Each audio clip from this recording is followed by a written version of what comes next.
So hey everybody, I know that cut out and I really do apologize. Apparently we're having some internet issues here.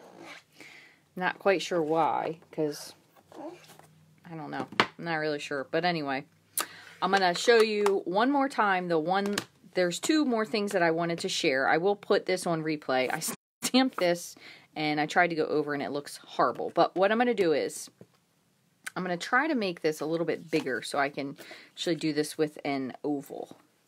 So, let's see. Sorry about that, everybody. It'll be back on the replay, hopefully. So what I'm going to do is I'm going to stamp this tulip. Okay. And so I ended up going with just one, Melon Mambo. You could have used Blushing Bride, too. And then I'm going to add... I'm not going to add a lot to this because I want to be able to cut it out. So I'm going to add this little stem, and let's see, do this with olive, oops, and what I will do is I'll take pictures of everything I've done and I'll put it on my blog and I'll kind of label it with what I did, like how I did that exact procedure, so you know which one goes with what. Alright, so we'll do one more. So there was a stem and a tulip, and then I'm just going to add a little sentiment, and then we're going to run this through, and then I have one more quick idea to show you, so hopefully it'll be able to stay on long enough that it's going to work. And I'm going to do this just with kind of sticking with the same theme, and since I have some scrap here, I might have to do a little splatter. I'm just going to put this here. Hopefully I can... So this was Melon Mambo, Old Olive, Mossy Meadow. And then what I'm going to do is run this through. And I thought just because it's a florally thing, I know it's a little different, but I'm going to run it through with the leaves. This is a 3D embossing folder. I'm going to put this through here. Alright, let me grab this.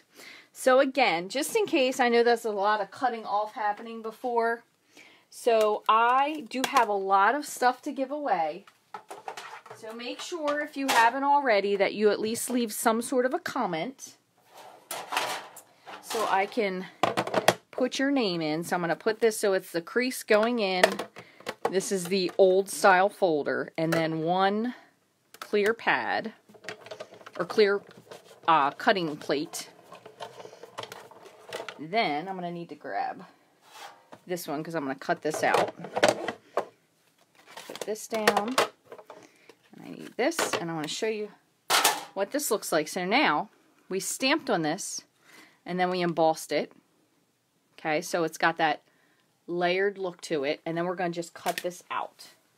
And I'm going to grab my, hopefully it'll fit in here, we'll see.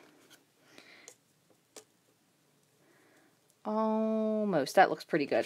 I'm using my largest stitched oval, but you could use a different one if you wanted to, because it will just barely fit in there. So I'm going to take my stitched oval.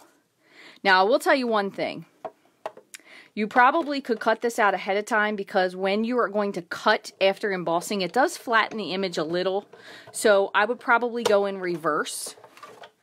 But since I haven't done this before, that's why I didn't do it that way. So then you have this stitched, stamped, oops, and you have the embossing from the folder. And the other thing you could do, since you already did this, you could even put this on a card and then just pop this one up. So you could use both of these together, or you could just use this one piece. So there's one more. So I have one final thing to show you.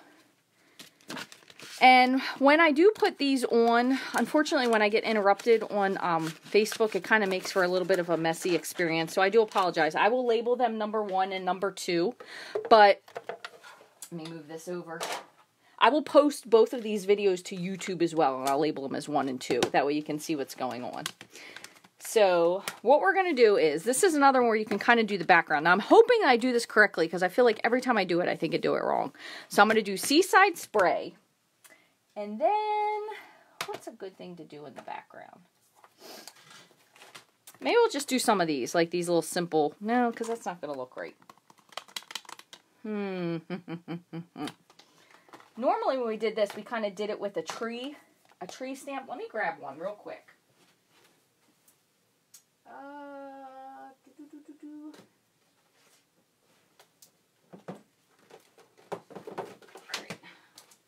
I'm going to try just Rooted in Nature. We'll try this one for now. See if I can get one of these.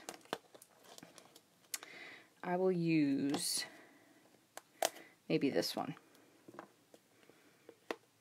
This will be nice because it's a nice tall one. We'll use that one. Okay, so what we're going to do, I'm trying to make sure that I do this correctly because I always end up doing it on the wrong thing. So I'm going to go ahead over this with my... And granted, I only have a small piece, so I'm not going to do a huge section. All right, let me see if I'm doing this correctly. You're going to put the ink on the front. And the Seaside spray is pretty light. Then I'm going to do a darker. So I'm going to make sure I'll do Shaded Spruce. So I'm going to stamp Shaded Spruce on the top. And then I'm just going to color the bottom in with a little Early Espresso marker.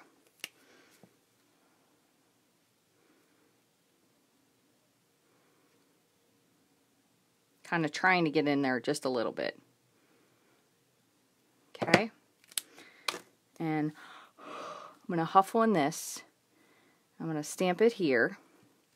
So I'm stamping it kind of near the bottom. And then, hopefully I did this the correct way. If not, I'll have to practice and come back. So I'm going to put my piece of paper, my cardstock, right here. I'm setting it down, and then I'm closing it on top. That way it doesn't move. Then, I'm going to go back through again with my Big Shot.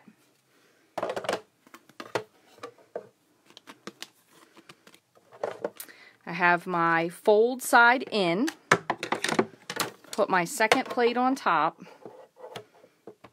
and then hopefully we'll see if this works the way I intended it to work.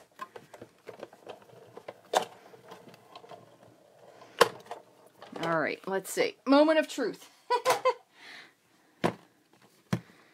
Okay. Oh, it did work out right. Wow, look at that. For a change, I did something correctly. So what it's supposed to look like. Now, granted, I know this isn't necessarily the correct tree for this, but it's supposed to look like there's other trees that you can see behind these trees. So you could trim this off. You could even go in, if you wanted to, after the fact with your, either your espresso or your soft suede marker and kind of color in these little spots here. So you have these little darker spots in your trees. You could color this too so it kind of looked a little bit more like birch. You could go so far as to Versamark this. That way you would have a really white, shiny effect to your trees. Kind of like we did earlier. So I'm just going in just gently and kind of adding in a little color because we wouldn't end up probably using the whole panel. But just something else neat that you could do. I did see a really neat video from Lisa Curcio. She shared a really cool technique that I'm going to have to look into sharing with you guys as well. I thought it was a really cool idea. Kind of like a fun way to mask like we did with our embossing paste last week, but it was with using the masks.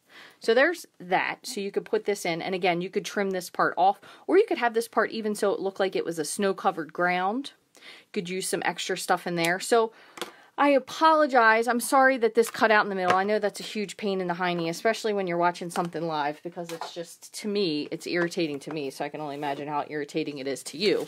But anyway, we have a few examples, so I'm just going to go back and recap on some of the stuff we did. So this one was the latest. We just basically filled in the color. And you can see it's very, very light with the color in the background, but it does give a really light blue color to this. So in person, this looks really, really cool. And again, you could trim it or you could finish doing the rest of the knots on there.